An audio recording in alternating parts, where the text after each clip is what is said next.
متابعي الأعزاء، أهلا وسهلا بكم معنا في برنامج رمضانيات. عزيزتي المرأة، سواء كنت زوجة أو أم أو بنت، احتسبي نية الأجر والثواب عن كل عمل تقومين به خلال شهر رمضان المبارك. لا أحد ينكر هذا المجهود الذي تقومين به، من تجهيز الطعام ثم الطبخ ثم إعداد المائدة. كل هذا المجهود تشكرين عليه، وإنما تقومين به محبة وكرامة منك، لأنه لأجل أسرتك ومن تحبين. كلمة شكر نوجهها إلى كل زوجة وأم وأخت.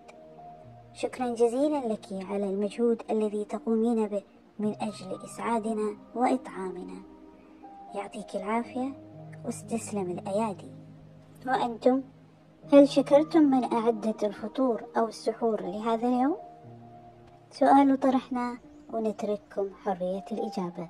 نلتقي في الحلقة القادمة. دمتم بود وفي أمان الله.